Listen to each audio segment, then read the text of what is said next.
একটা ছেলে বলো, ভাই আল্লাহ দোহাই, এই মুসলমানের বাচ্চা, যদি মার পবিত্র দুধ খেয়ে থাকো, বলো তোমারে আল্লাহ তাআলা নামাজ পড়ার যোগ্যতা তোমার শরীরের মধ্যে দেয় নাই? তাহলে বেঈমান নামাজ পড়ো না কেন? কেন নামাজ পড়ো না? আমি দাঁড় করাই, এখানে তো অসংখ্য ছেলে এখানে আছো, এখন চেহারা দেখলে বোঝা যায় তোমার ওই চেহারার মধ্যে তো হাইওয়ান আর জানোয়ারের চেহারা। যেই হাইওয়ান আল্লাহকে সেজদা করে না। আজকের এশার নামাজ পড়ো নাই, আজকের মাগরিব এক ওয়াক্ত নামাজ পড়ো নাই, এমন অসভ্য জঙ্গলি এখানেও তো বসে আছো। বেহায়া, লজ্জা করে না? কেমনে ঘুমাইবি বেটা? নামাজ না পড়ে যদি ঘুমাও, ফেরেশতা যদি একটা লাথি মারে, ফেরেশতা যদি একটা লাথি মারে, ফজরের নামাজ না পড়ে যে ঘুমাও, ফেরেশতা যদি একটা ঘুমের মধ্যে রেখে লাথি দেন। ফেরেশতা ঘুমের মধ্যে রাইখা কোনো জাতিকে ধ্বংস করে নাই? কথা বলেন না কেন? ঘুমের মধ্যে রাইখা কোনো জাতিকে ধ্বংস করছে কিনা? কওমে লূতকে ঘুমের মধ্যে রাইখা ধ্বংস করছে, কওমে সামুদকে, কওমে সালেহকে, কওমে শুআইবকে, এই চারটা জাতিকে আল্লাহ তাআলা ঘুমের মধ্যে রাইখাই শেষ করেছে। আল্লাহ আমাদেরকে মাফ করে দেন। আমার কথা রাগ করো না ভাই, উদ্দেশ্য তোমার লগে কোনো ঝগড়া করা না, আমি কোনো কাজে লাগছি না, ঠিক কিনা বলেন না কেন? মাকসাদ কি? আপনাদের লগে আমার ঝগড়া দীর্ঘ 20টা বছরের বেশি হবে, আজ থেকে 20 বছরের উপরে হবে এই জমিনে আমার আসা যাওয়া। সুখে দুঃখে, আনন্দ বেদনায়, মূল্যায়ন অবমূল্যায়ন, সর্বাবস্থায় আমি আসছি আল্লাহর দয়া। বলেন আলহামদুলিল্লাহ।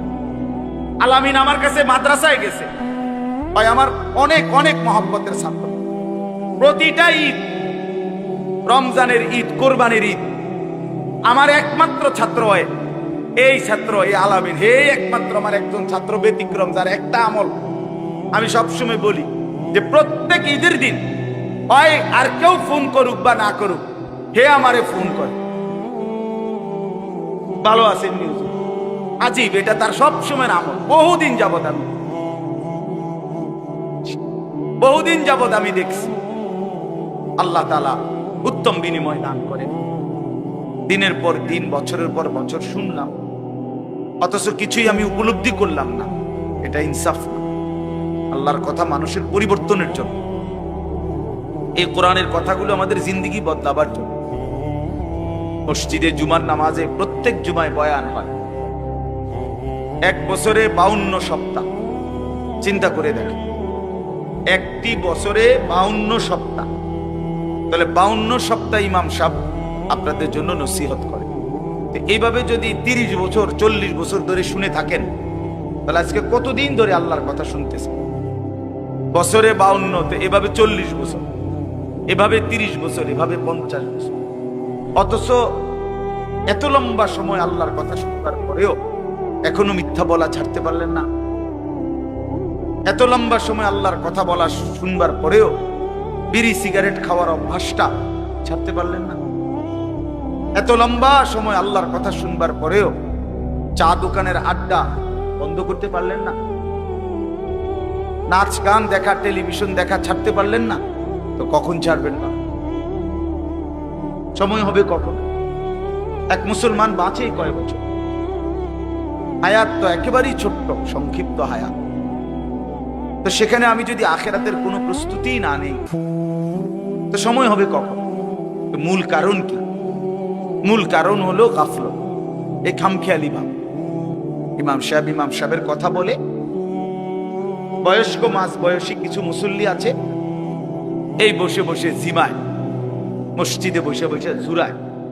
আর কিছু ছেলে পেলে আছে, তোমরা শুধু শুধু দুষ্টামি করো, মসজিদে বসে কথাবার্তা, ঠেলাঠেলি, ধাক্কাধাক্কি। আরে ভাইয়া, একজন মানুষ কতক্ষণ দুষ্টামি করে? মস্কারি, ইয়ারকি, ফাত্রামি কতক্ষণ? আমরা মুসলমান, আমাদের আল্লাহ আছেন, আমাদের রসুল আছেন, আমাদের কোরআন আছে, আমাদের ইসলাম আছে।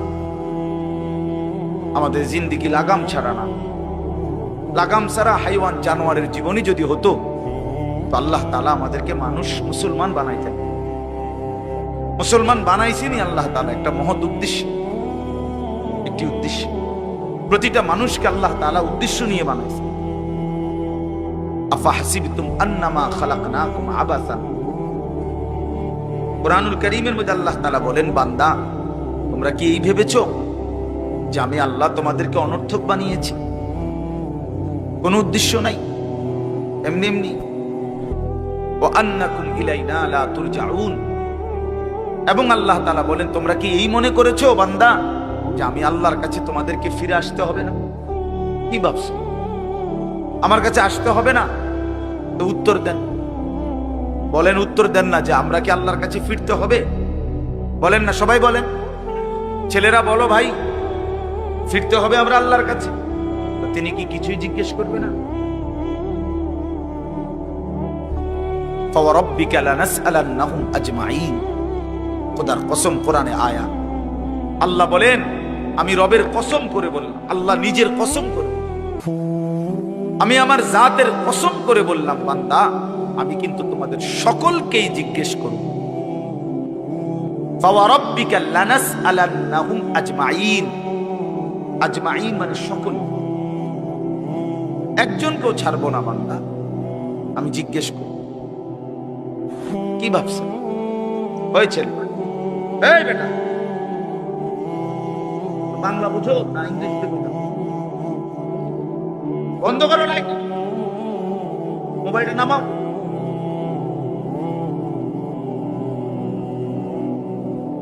তো আল্লাহ তাআলা বলছেন, ভাই ছেলেরা তোমরাও শোনো, ভাই তোমার কল্যাণের জন্য বলতেছি। আল্লাহ তাআলা বলেন, বান্দা আমি কিন্তু জিজ্ঞেস করবো, একটা সেকেন্ড, একটা নিঃশ্বাস আমার হিসাব থেকে বাদ যাবে। লাকাদ আহসাহুম ওয়া আদ্দাহুম আদ্দা, আল্লাহ তাআলা বলেন, আমি তোমাদেরকে বেষ্টন করে আছি এবং তোমাদের পুরা জিন্দেগি গুনে গুনে রাখছি, গুনে গুনে। হাসি কয়টা, কান্না কয়টা, নিঃশ্বাস কয়টা, হাঁটা কয়টা, চলা কয়টা, হাত নাড়াইছো কয়বার, আল্লাহ বলেন আমার হিসাব আছে। মা তাসকুতু মিন ওয়ারাকাতিন ইল্লা ইয়ালামুহা, আল্লাহ তাআলা বলেন, জমিনে যদি একটা পাতাও পড়ে আল্লাহ জানে, কোন গাছের কোন পাতাটা পড়ছে জানে কিনা আল্লাহ। লাহু মা ফিস সামাওয়াতি ওয়া মা ফিল আরদ ওয়া মা বাইনাহুমা ওয়া মা তাহতাস সারা, আল্লাহ বলেন, সাত আসমানে যা আমার, সাত জমিনে যা তাও আমার, আসমান ও জমিনের মাঝখানে যা তাও আমার, সাত তবক জমিনের নিচে যা তাও আমার। এই জন্য দোস্ত আমার, বন্ধু আমার, বাপ আমার, ভাই আমার, পর্দার আড়ালের মায়েরাও, আমার জন্য, আপনাদের জন্য, আমরা সবাই এটা বুঝা দরকার, আমাদের জিন্দেগির এক সেকেন্ড ফালতু না। হাসতে হাসতে বলা আর কাশতে কাশতে বলছেন, মস্কারি করে বলছেন আর ঠাট্টা করে বলছেন, ইয়ার কি করে বলছেন, সমস্ত কিছু হিসাব হচ্ছে, হিসাব দিতে।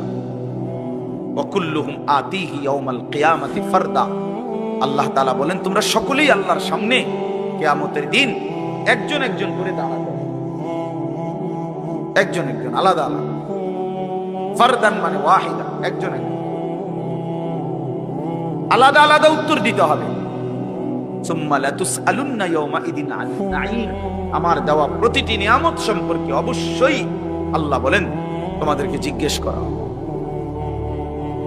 হাশরের ময়দানে আছে, আল্লাহ ফেরেশতাদেরকে বলবে, ওয়াকিফুহুম ইন্নাহুম মাসউলুন, আমার বান্দাদেরকে লাইন ধরে দাঁড় করাও, কিফু তাদেরকে থামাও, দাঁড়াও, ইন্নাহুম মাসউলুন, তাদের সকলকেই আজকে জিজ্ঞেস করা হবে।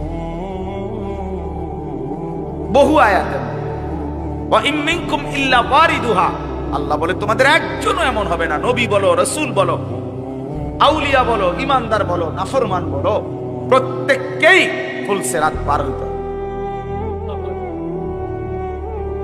পার হইতে হবে। প্রত্যেককে তার আমল নামার মধ্যে প্রত্যেকে হাতে নিতে হবে, হয় ডান হাতে নয় বাম হাতে। প্রত্যেককেই মিজানের পাল্লার সামনে আসতে হবে তোমার আমল নামা ওজনের জন্য।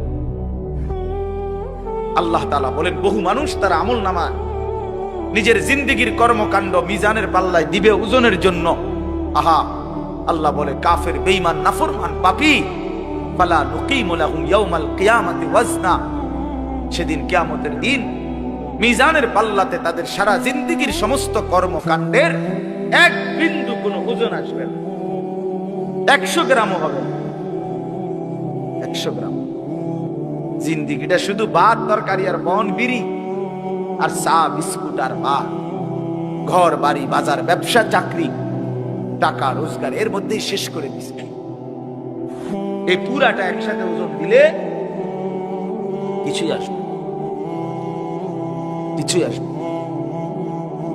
আল্লাহ তাআলা ফামান সাকুলাত মাওয়াজিনুহু ফাহুয়া ফি ঈশাতির রাদিয়া ওয়া মান খাফফাত মাওয়াজিনুহু ফাউম্মুহু হাওিয়া, যার মিজানের পাল্লায় আমল ভারী হবে সে অনন্তকালের সুখের জান্নাতে বসবাস করবে। যার আমল নামায় মিজানের পাল্লা আমল নামা হালকা হবে তো সে জাহান্নামের নির্মম ভীষণ আগুনের মধ্যে নিক্ষিপ্ত। এজন্য দোস্ত সবাই রে বলি, শুধু এই এক বেলার ওয়াজ না, আল্লাহর কথা প্রতিদিন মনোযোগ দিয়ে শোনা উচিত। জুমার বয়ান দিল দিয়া শুনুন। কেন ঘুমাইবেন, কেন জুরাইবেন, কেন দুষ্টুমি করবেন? আল্লাহর কথার সামনে কোরআন শরীফে আছে, সরাসরি আছে, আল্লাহ বলেন আমার কথা যার সামনে বলা হলো অথচ সে তার প্রতি মনোযোগী দিয়ে হলো না, আমান আযলামু মিম্মান যুক্কিরা বিআয়াতি রাব্বি ফাআরাযা সুম্মা আ'রাযা আনহা। আল্লাহ বলেন আমার কথা যার সামনে পেশ করা হলো অথচ সে তার থেকে বিমুখ, মনোযোগ দিল না, আল্লাহর কসম আল্লাহ বলছে তার চাইতে বড় জালেম আর কেউ নেই। ওটা নিকৃষ্ট জালেম, ওটা সীমা লঙ্ঘনকারী বেয়াদব, যার সামনে আমার কথা বলা হচ্ছে অথচ সে আমার কথার প্রতি মনোযোগী না। কার সাথে গাদ্দারি করছিস ভাই? কার সাথে? কত বড় মালিকের কালাম, কলিজা ছিঁড়ে যাওয়ার কথা, দিল নড়ে উঠবার কথা। তাকশাইরু মিনহু জুলুদুল্লাযীনা ইয়াখশাউনা রাব্বাহুম। আল্লাহ বলে কোরআন তো আমি এমন নাজিল করেছি আমার ইমানদার বান্দা যখন শুনবে তো তার শরীরের চামড়ার উপরে যে পশমগুলো আছে সেগুলো দাঁড়ায় যাবে।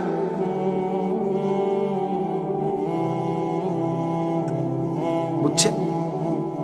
এই জন্য বাপ আমার, বন্ধু আমার, এতক্ষণ লাগাই আপনাদেরকে এই কথাটাই বুঝাইতে চেষ্টা করলাম। আজকের জন্য না, জিন্দেগি পরিবর্তনের জন্য আল্লাহর কথা দিল দিয়ে শুনতে হয়। ছোট হুজুর বড় হুজুর কোনো কথা না, আপনাদের গ্রামের হুজুর আর বাহিরের হুজুর কোনো কথা না। আমিও গ্রামেরই, আমি কোনো মাটির তলের থেকে আসি নাই, চাঁদের দেশ থেকে আসি নাই, ঠিক কিনা বলেন না? আমিও এক গ্রামের সন্তান, তো আলামিনও এক গ্রামের সন্তান, মৌলানা ইয়াহিয়াও এক গ্রামের সন্তান, হুজুর এক গ্রামের সন্তান। তাহলে স্থানীয় না দূরের এটা কোনো কথা না, প্রধান বক্তা না বিশেষ বক্তা এগুলো কোনো কথা না, সকালে বলছে না আসরের পরে বলছে এগুলো কোনো কথা। রাত 10টা বাজে ওয়াজ করলে উনি প্রধান বক্তা আর আসরের পরে বয়ান করলে উনি সামান্য বক্তা, এই সিদ্ধান্ত কে দিল? বলো কথা, এটা কেমনে ফয়সালা হইল? মাগরিবের পরে ওয়াজ করলে উনি বিশেষ বক্তা, তো নবী সাল্লাল্লাহু আলাইহি সাল্লাম কোনোদিন মাগরিবের পরে বয়ান করে নাই, কথা বলেন না? ফজরের পরে বলে নাই তো আচ্ছা এটা কোনো বিষয়? এগুলো ধোঁকা। এই প্রধান বক্তা, বিশেষ বক্তা, অল্প বক্তা, সামান্য বক্তা, সাংঘাতিক বক্তা, ভয়ঙ্কর বক্তা, সিরিয়াস বক্তা, উড়াদুরা বক্তা, এগুলো ধোঁকা। বরং আল্লাহর কথা যিনি বলেন, যখনই বলেন তিনিই দামি। আপনার এলাকার হুজুর বললেও দামি, দূরের হুজুর বললেও কি, আপনার মসজিদের ইমাম বললেও দামি, অন্য মসজিদের হুজুর বললেও দামি। এই জন্য এটা গুরুত্বপূর্ণ। এটা যদি আপনি দিলে বসান তাহলে মাখলুক থেকে নজর সরু। ব্যক্তির মোহর কোনো বিষয় না, জনপ্রিয়তা কোনো বিষয় না, আল্লাহর ইচ্ছা। আল্লাহ কখনো কাউকে 1000 মানুষের জন্য কবুল করে, কেউ 100 জনের সামনে বলে, কেউ 1 জনের সামনে বলে।